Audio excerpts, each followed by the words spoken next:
So yeah, our next speaker is Cherie Dupont. She'll be speaking on dealing with the ego when becoming a medium. So Cherie is a psychic medium living in Melbourne, Victoria, ever since she was a child. She has been experiencing various paranormal and spiritual phenomena. It wasn't until she was in her 20s when she realised that very few people had the same experience as she did in the spirit world. Cherie has been helping people for several years as a medium, passing on accurate and beneficial messages from their deceased loved ones, including pets and other spirits. Cherie has completed a bachelor's degree in counselling and combines those skills in combination with her psychic consultation services. She also runs regular psychic mediumship development circles through Meetup and performs house clearings. She's branching out into the other areas of paranormal research and investigation and is able to lend a unique approach to formalising psychic and mediumship experiences for beneficial service purposes. So I'm really excited and pleased to welcome Cherie. Thank you, Joyce. So this is a talk I gave roughly 2 years ago at a Ghostbusters event. And since then, I've received some feedback about some of the content. So I've tried to incorporate some of those questions, and I'm sure this will be very different though. And while we're focusing on the ego in developing mediumship, I think this is more of an overview of what I guess the perspective is as a medium, and sort of looking at aspects of counselling as well in terms of doing this type of work. So basically, mediumship is the ability to identify and discern individual spirits as opposed to just generalized psychic information.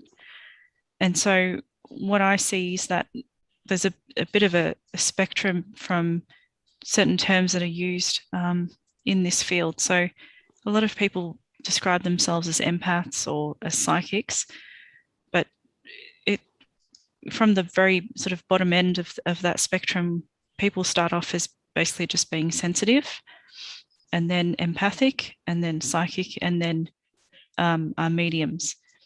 And it's also been called into question whether there's some sort of accuracy in terms of that level of development.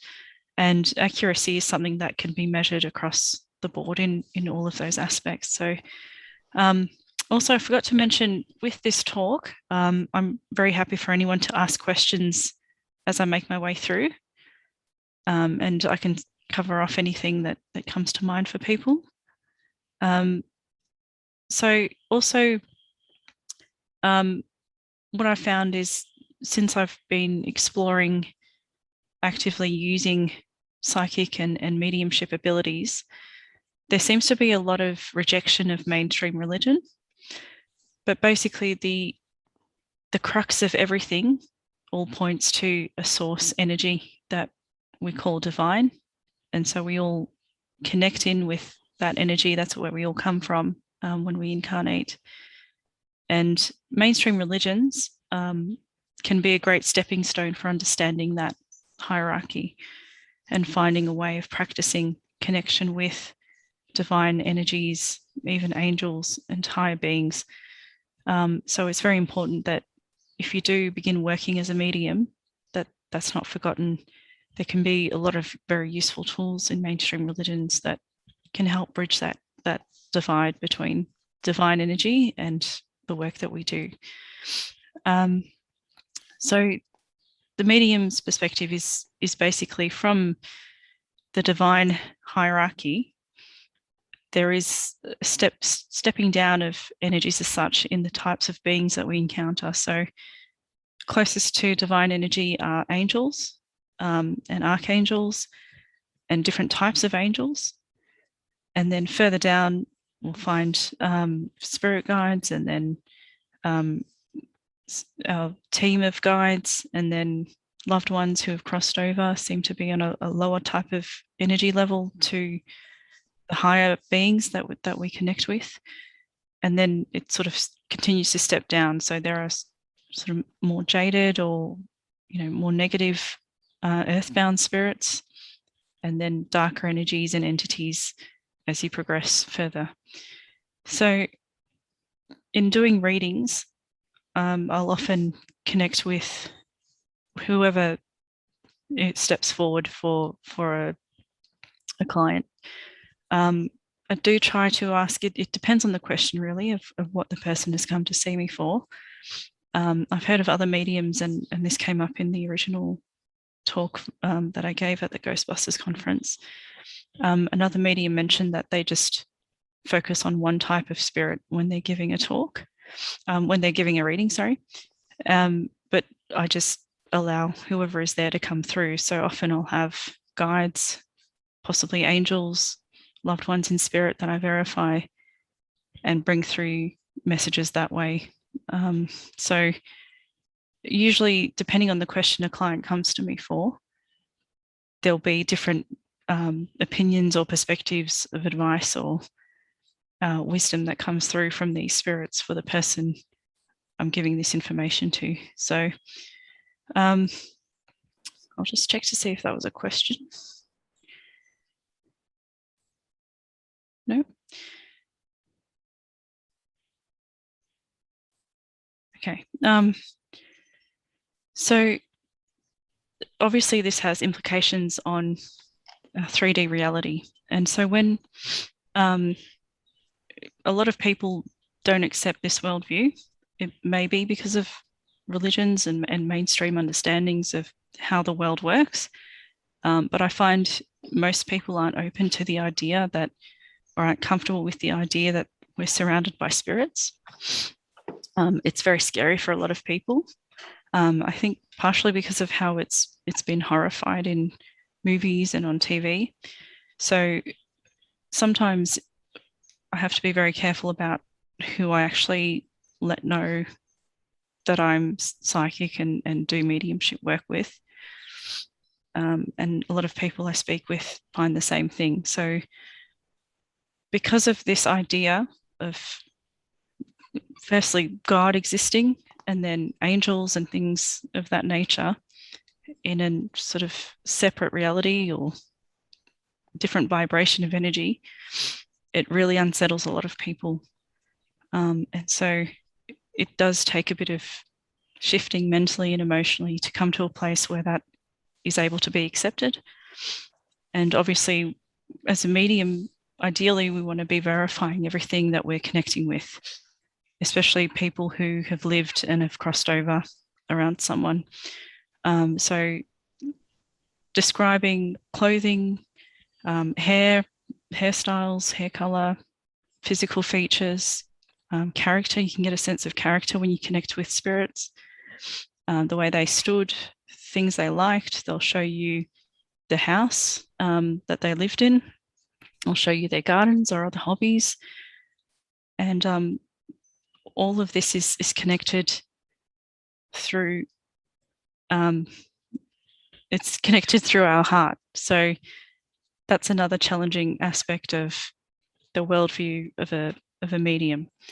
So everything is basically done through primarily the feeling in our heart, and that's our heart chakra. And so the chakra system is used to open and experience a level of reality that can be described and verified and allow contact and communication with the other side.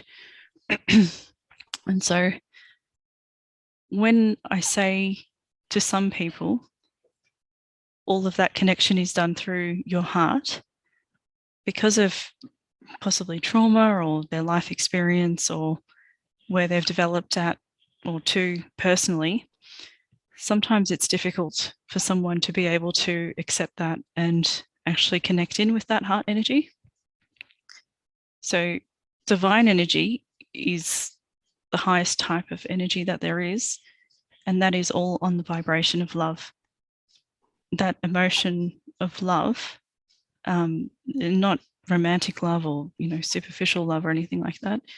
It's a divine, large concept of love that somehow that vibration allows life to exist and for this communication to be reached. So the chakras as well, they basically operate all of our psychic senses. And so each one has a different role, but they have to be all used holistically, with the heart center mainly driving all of that work. Just noticed a question here. Do you think religions have put a block on people's ability to be perceptive? Yes, I think it can be quite individual though. So it depends on the person, that, what religion it was, how the person has been impacted by that. In a general sense, I think maybe intellectually, if someone grows up in society with an understanding of religion saying, no, you're, this priest or this hierarchy of this establishment has access to things that you don't have access to, I think that creates a sense of disempowerment. And so I think that's probably the strongest way that religions in mainstream society impact people's ability to experience things psychically and extrasensory wise. There's a lot of fear that's been created by religions as well. And so, I mean, if you're told connecting in with certain spirits is evil and can, stop you from entering heaven when you die, things like that, that's going to have a big impact on people having the onus on themselves to feel like they have a connection with God and spirits in a psychic way. I hope that answered that question. So another thing that comes into question with mediumship is a question of ethics. And so when someone is working as a medium, the ethics that they are working with are largely self-propelled and self-regulated. And it's often taken for granted by clients and people around, because there is no standard modus of operandi, like when you go to see a psychologist or someone with formal training. There's also no real guidance or supervision that mediums have to take. And so sometimes it can be, I've seen it often that it's largely it's open to misuse by amateurs and either misguided or just directly unethical individuals using that label that they're a medium or a psychic. And it can cause a lot of harm to people, can be really costly as well. Just noticing these questions. Could a malevolent entity contact you too? Yeah, so that's something that I think creates a lot of fear in people who are developing their psychic and mediumship ability, is this, having negative energies and spirits contact you or sort of create this guise that they're a benevolent being, but they're sort of ill-intended. So there are certain measures each medium takes to protect themselves from harm, or I will be talking about more of this a bit further into the talk. So basically, with working in divine energy, that will keep you protected to an extent, and using different forms of light and protection measures. What I was going to say is that sometimes malevolent entities, sorry, another question just come in.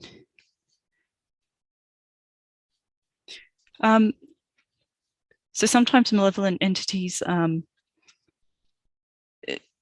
sort of pose as being good beings and give misguided information.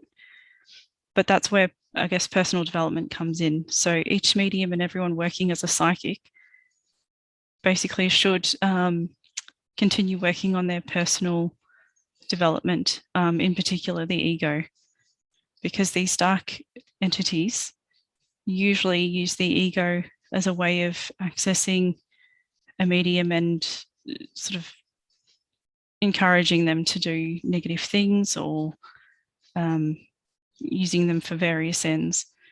And it can be really, some mediums I've seen have a lot of hubris, and that can be utilized to a dark entity's end.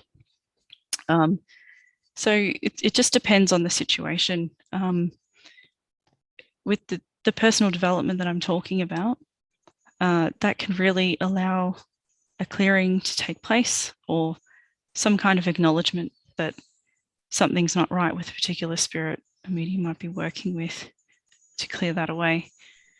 I always recommend for people not to use psychic tools like Ouija boards, or other implements that don't have full consciousness and the ability to feel, I guess, and reject or ascertain a type of energy like an actual living medium can, because the certain tools can actually be portals and have attachments of spirits as well.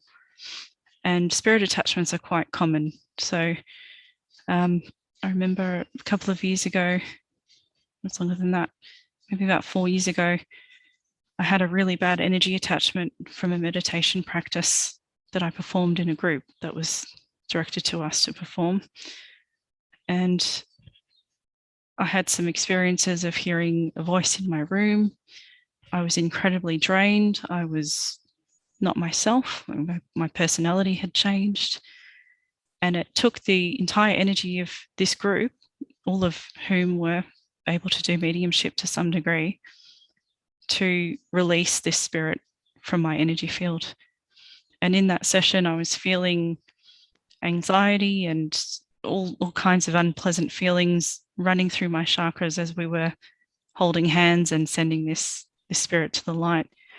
And as we sort of we're reading with who this spirit was in that process, we discovered that it was someone who had committed suicide. And so certain spirits who are sort of lower down on that hierarchy, who are more earthbound, will attach to people's energy and affect them in a negative way. But the spirit attachments are very common for all sorts of people. There's a level at which I remain vigilant and protect my energy, but at the same time, I don't try to be too overcautious, where I'm sort of so preoccupied and caught up in keeping my energy clear. So different mediums have different perspectives on that. I personally don't think that it's possible to be 100% clear of all types of energy or anything that doesn't belong 100% of the time. So the question that came up here is it possible to be a medium and not believe in angels and God? Okay. So that bell didn't help us. No, that didn't help much. Got some noise coming in now. I would say I don't believe accurately. So if you're at a level where you're practicing to be a medium, or you are performing mediumship, and you don't have a sense of angels and God, I would be confused as to how you work with energy and how that medium would be practicing, because sending spirits to the light and having a sense of a hierarchy is kind of a blueprint of how we would work with spirits. So I'd be very curious if someone was doing mediumship and not believe in anything higher than this level of existence. Does that answer the question? And then Renata, I think. But no answers. I think it's very helpful to begin with an understanding of God and that divine energy and have that hierarchy established. So in coming back to this, in discussing ethics, most spiritualist churches have a code of principles or philosophies stipulating their belief system. So that's another good way of having a foundation or a base of basically a worldview or an understanding of how to work with spirits and what to do in certain cases. They do believe in God and hierarchy, and you'll if you're practicing as a medium, you will have experiences with higher beings that can only be explained in this kind of paradigm.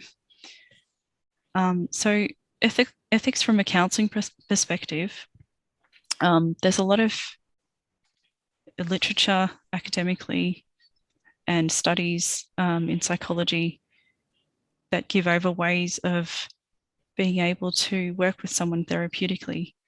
But as a medium, our role is basically to give over information to the client.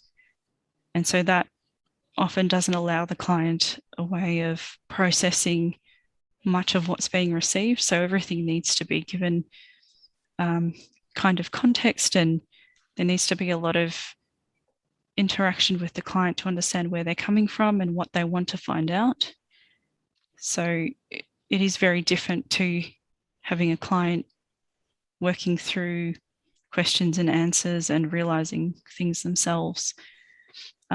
Sometimes this can be open to someone manipulating that process. So as I mentioned earlier, there can be unintended misuse by amateurs or misguided readers who want to take advantage of the client.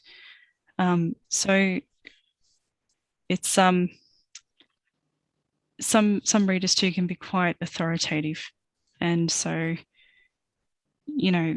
cold reading and other ways of not using verifiable information to give over information can be misused.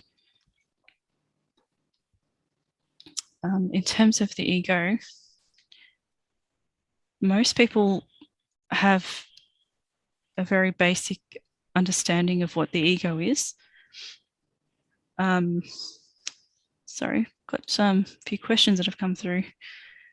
Do spirit and divine get tired of people who take the path to mediumship and then get caught up with everyday life and don't practice? That is a common question, actually. We'll come back to the ego discussion in a moment. A lot of people wonder, whether they even have spirit guides and whether spirits are looking out for them, or whether they're taking up too much time of people in spirit, or certain beings with their questions, or just wanting to discuss things with them.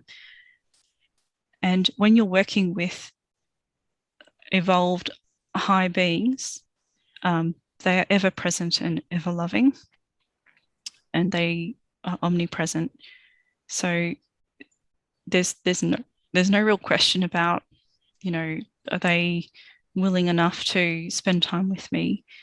That is a given. Like, that is taken, you can take that for granted, that they are always there when you need them. They don't have the same kind of limited resources that we do, being in a 3D reality.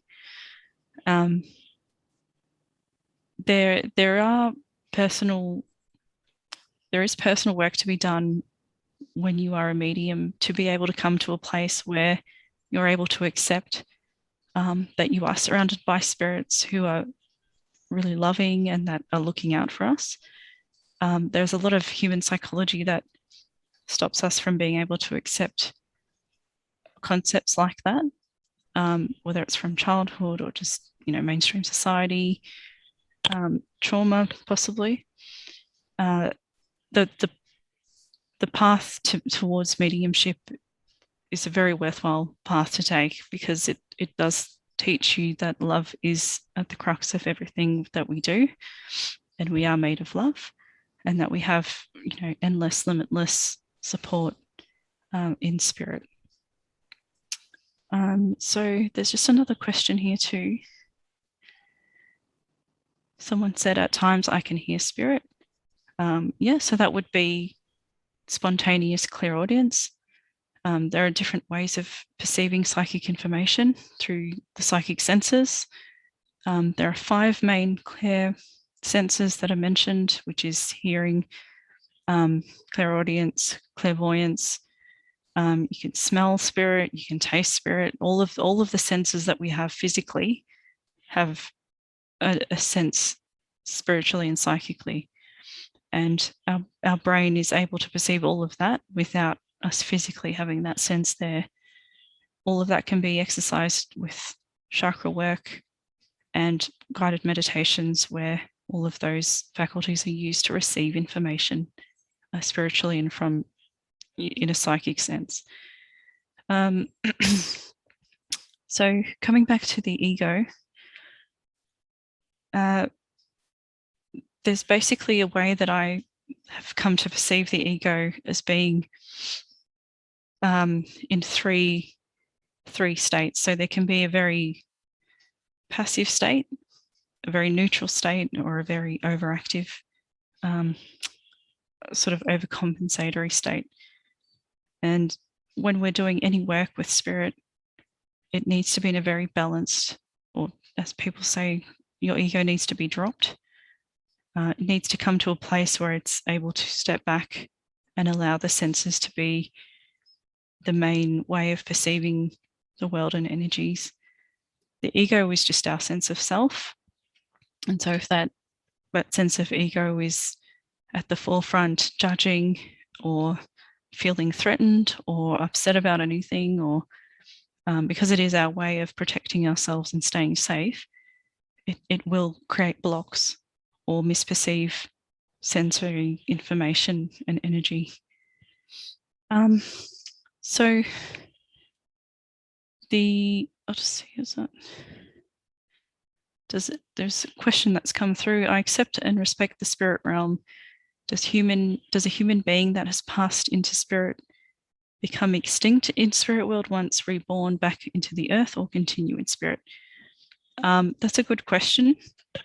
There are really complicated, I guess, philosophical questions around what happens to us when we cross over. I can say that I get a sense that even though someone has crossed over and are able to be described and verified in spirit, that I don't think that would stop their initial soul energy from being reincarnated, because we've, at investigations and in other cases, people often see spirits from hundreds of years ago, if not more. So there are various worldviews around what actually happens in terms of that. I don't have an exact answer. I'm more a medium from a practical perspective. So I just personally haven't had enough practical experience to describe what I think exactly happens. So I hope for this person you find some answers around that. There are many books and many people channel a lot of information from spirit around what exactly happens. So there might be a paradigm that you find that you like to sit with, but I'm sort of still open on that one. There's another question here too. Can people who are not mediums be a channel to receive spiritual guidance or even information? I'm thinking of people who need a muse, get an inspiration, like for a songwriting, painting, or book writing. Yes, all the time. I believe everyone, just by way of being human, is able to perceive and be able to work with psychic energy. And even people who don't seem that open or sensitive will often be conduits for spirit in passing on messages. So you might have a conversation with someone who you thought was, not even spiritual, or the antithesis of psychic, and you'll just have a moment with them where some kind of deep message comes through that you can feel is actually from spirit.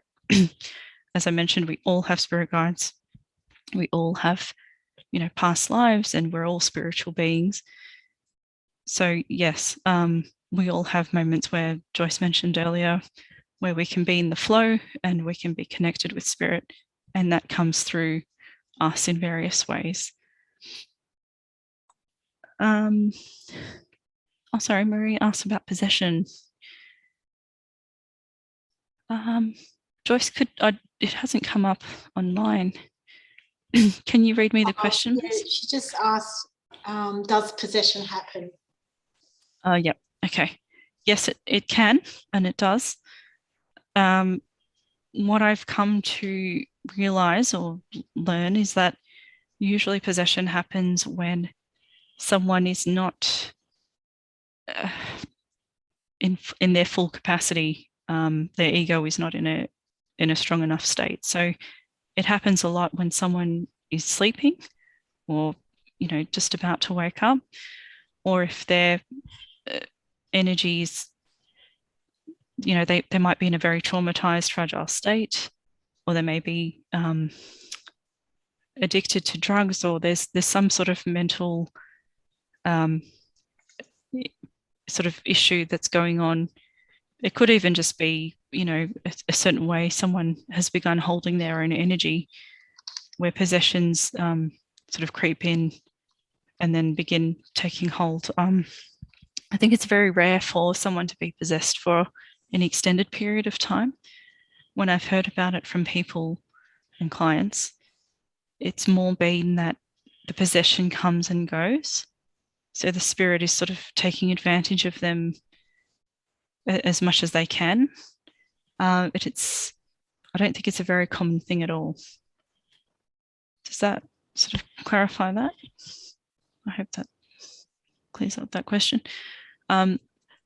These aspects are things I think people have fear around, but in all of my experience of working with spirit, it's the most loving and supportive way of connecting with the universe that I think everyone should be able to experience on some level.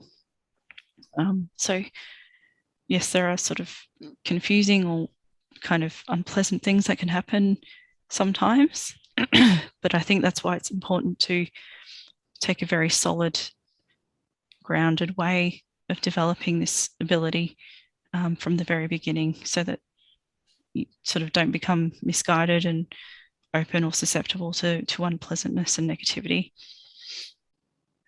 So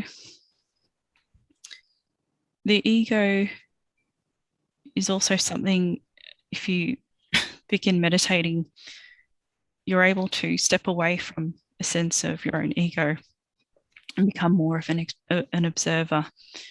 And that is really what is required when you're connecting with spirit. So there needs to be an ability to step away from ourselves and just receive information energetically and spiritually, and observe all of those senses.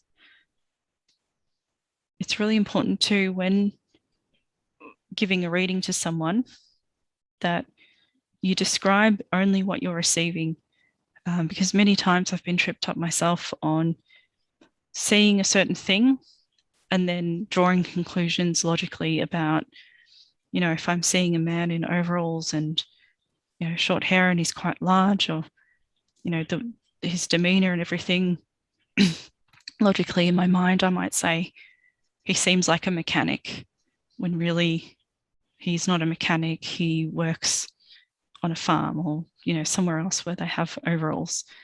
So in drawing conclusions about what's being received energetically and psychically, you can actually undo the work. So it's very important to be truthful and simple about what you're receiving psychically and energetically. There's been another question here, and it says, why would a spirit, once having reached a higher plane, want to be concerned, bothered with mortals? Because what we discover is, in near-death experiences and as mediums and readers, is spirits basically describe that once we die, we enter into a truer state, which is that of love and compassion and true, genuine concern for all living things, in particular who we've been connected with in this life. So it's kind of this is something going back to what I was saying earlier, where, why would a spirit want to help me? Why would I need people around me in spirit? We're all connected energetically, and we all exist on a vibration of love and connection. So it's not really a question of why would they be bothered with helping us. It's just a natural flow of who we are energetically. And, there is a link between families in spirit, even when there's been bad blood, still being there with a higher sense of understanding and morality, wanting to support who is left behind, wanting to right wrongs, understanding things they just couldn't understand when they were alive, and wanting to pass on information that will help the people who are still on this plane to ascend and do well. So I hope that answers that question.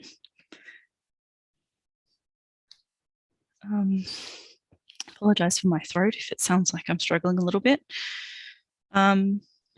So in moving on from the ego, in the psychic circle that I hold, we go through a guided meditation where we open the chakras and we connect our energy by anchoring it into the core of the earth and bring a white light up through all our chakras and our body, and then up into the highest point of God source energy, which, spatially is below us and above us. And so with our chakras open, we then enter into a landscape that we see visually. And then we sort of exercise our psychic muscles, which is being able to perceive things through the different clair senses. And we try to receive as much of that information as we can until we sort of begin finding a path on the ground and then a door that we open and allow our main spirit guide to step through into that landscape with us. And so I advocate for everyone who is undertaking psychic development to begin working with their main spirit guide. It's a really good foundation and way of developing into mediumship, where you discern and validate spirits other than yourself or your higher self. And it also allows them to give you wisdom and guidance around how to develop psychically, or, personally, if there are any issues in your life. What I found is that the way that I work with spirit is that, some people think, it's almost like witchcraft. You're getting spirits to change things for you, or you're using them to your own ends. It's basically like an amazing support network. So they can give you insight into ways of holding your own energy, so that, if you're going through a hard time, you're able to deal with what's on your plate. You might get a bit of insight into what's coming up, but it's mostly about support for yourself as a person. And that's really what I try to have my readings about as well, which is a focus on the present and how someone in the present moment can better handle or make plans for what's coming up for them in the future, rather than what will happen in the future, which can change and be influenced by anything that's happening in the present. So when meeting with someone in spirit, like they show on TV, sometimes it's clearer than other times visually, but often clairvoyance is quite foggy or not disconnected. It's quite, you'll notice one set of details and then see another. Like when you're looking at someone, you're never sort of looking at someone's entire body. If you're sitting with someone and having a conversation, you're looking at their eyes, or you're noticing their clothes or their hand, what they're doing. Your eyes are sort of focused in on one particular aspect, and that's what it can be like psychically. The other senses too will come in and create a holistic picture of what's going on and what the meeting is about and any messages that come through.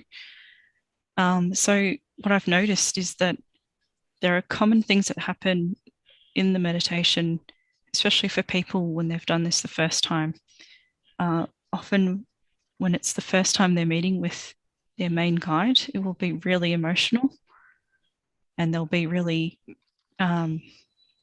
almost in awe or taken aback by the intensity of that experience, and having a sense of someone they're so close with yet haven't seen in such a long time consciously. I've just noticed another question coming. How can you tell it's not your imagination? So that's a common question that is in the circle as well. Part of it is by practice. So the more we connect psychically, the more you can tell when it's your, mind cognition, anticipating something or planning to see something. So often when it's surprising and you're not sure what to make of what you're seeing, and you sort of have that sense of you have to accept this, but you're still a bit confused about why this is coming forward, that's a good sign that it's not your imagination, because you don't have that prior cognition in place. And another way is that you sort of don't, if your ego is in a neutral state, you're not going to be trying to control anything that happens.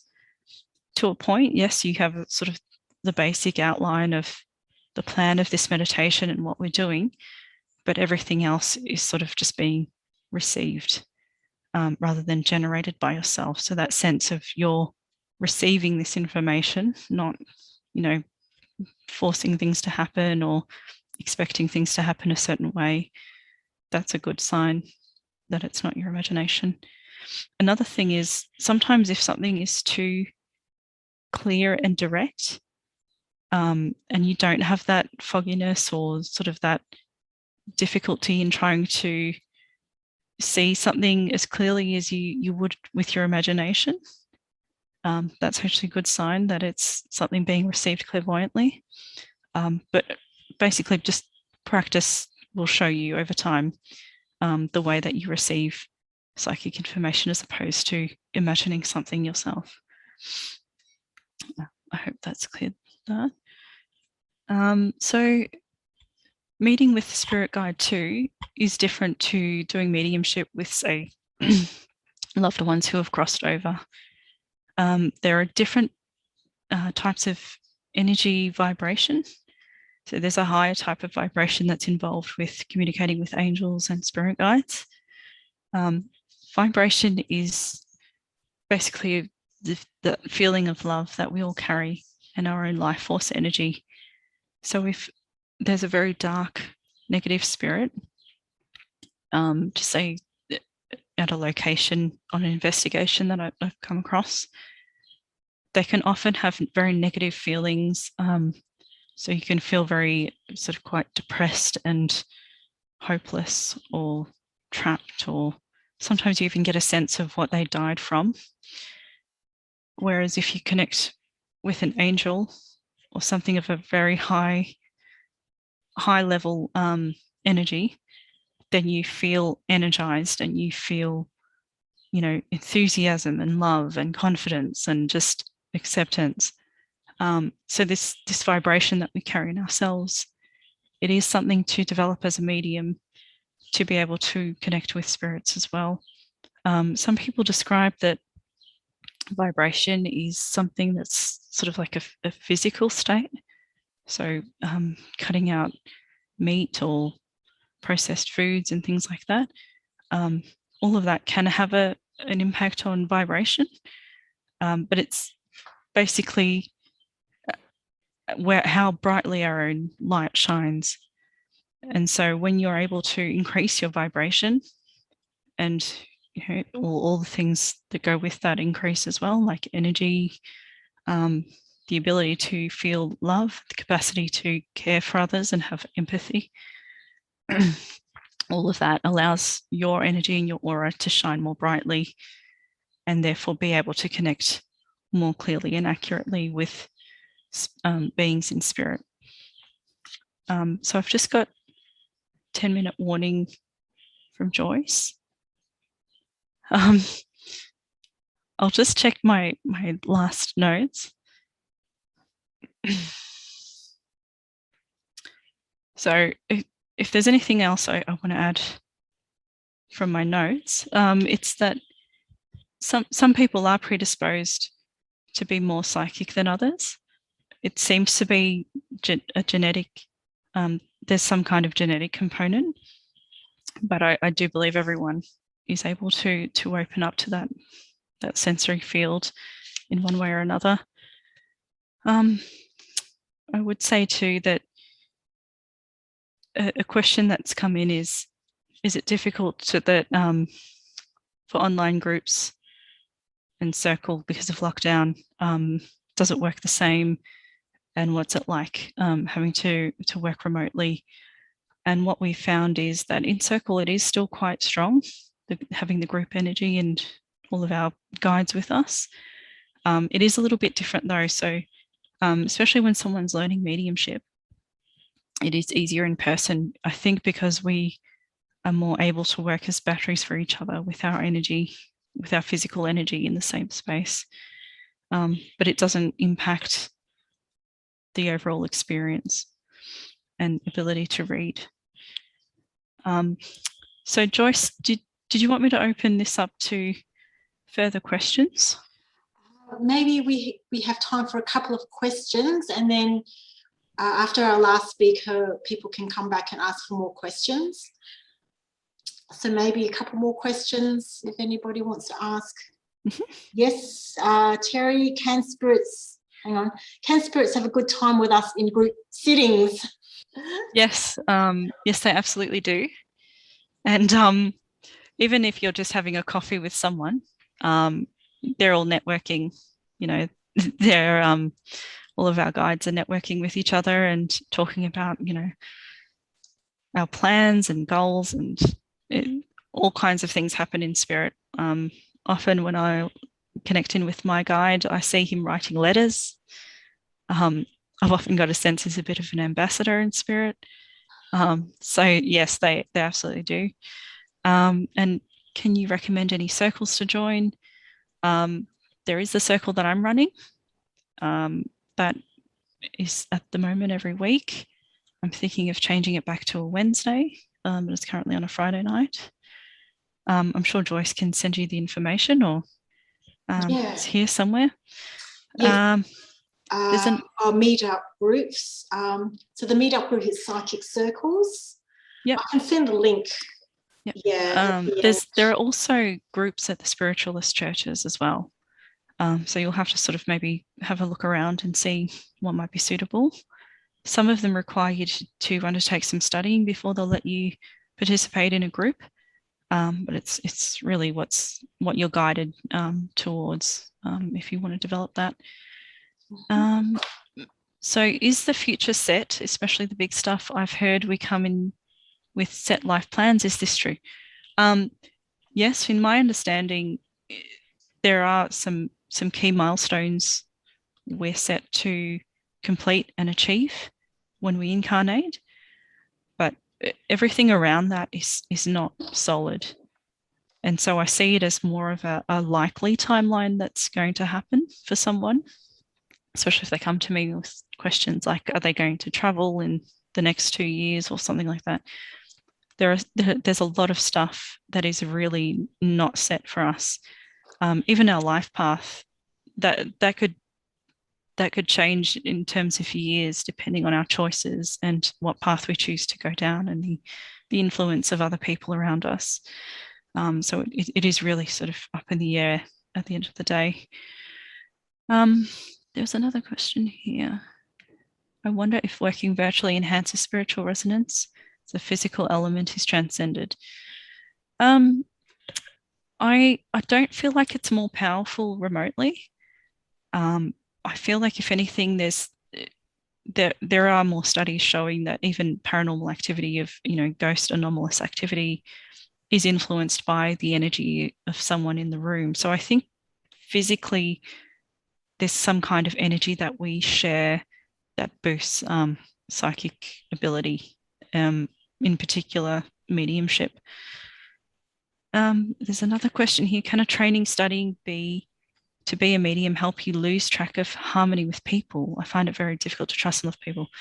I think, yes, in terms of your overall holistic sensitivity, that can often make interacting with others feel quite abrasive, or sometimes you'll sort of find limits on your energy when you're carrying yourself in a more sensitive way. Sometimes too, it can just be more awareness around toxic behaviors or energies that people have that don't sit right for you. So that is something that needs to be counteracted if you begin developing psychic or mediumship ability. Maybe just one more question, because we need to get on to the next speaker. I think Ramsey's just has a question. Yep. We're trying to evaluate a mediumship teaching method, and we want to evaluate the possibility of virtual readings. What advice can you share so that we can facilitate as much as we can possibly in the virtual reading session? That's a big question.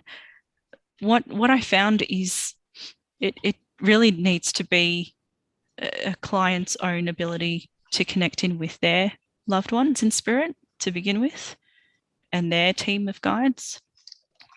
So just sort of off the bat, trying to practice mediumship remotely, I think sort of it's too much to aim for. So yeah, personal work within the person learning mediumship is the most important thing, establishing that. I hope that answers that question for Ramses. Are we out of time, Joyce? I think Emma's asked. Okay, maybe one more. Emma, did you want to comment? Yes, and I just wanted to say and acknowledge everything that Cherie said. I think I have some gifts, clairaudient, psychic abilities that haven't been honed like Cherie's. But one thing that everybody, I think, does have, I notice no matter what happens in my life, and sometimes I can be shut off or in a depressive state. However, the basic guidance that I get from my guides normally comes from my body's reaction. So if I've been asked to do something, or and I've said yes, and then maybe my whole body starts freezing, or I get anxiety or whatnot, that's my guide's way of saying, no, don't do that. You're on the wrong path. And then my logic might kick in and go, oh, but, say it's a job. Oh, but, but this job, it's going to offer you security and that's what you want. And, if you don't take it, but my whole, everything in my fibre of my being saying, don't take it. And I've learned to listen to it. And then I find out later, I'm like, thank gosh I didn't take that job, because now I've got my dream job. But I didn't know that at the time. And I think that, I don't know, Cherie, do you think that's like a basic skill that people have? Like just that body sensation? I think it's one of the clear senses, definitely. I think we just don't have a word for it. There are a couple of other senses too that have been more accurately described. One to do with having one's bearing energetically and clairvoyantly, and another one of being able to be centered.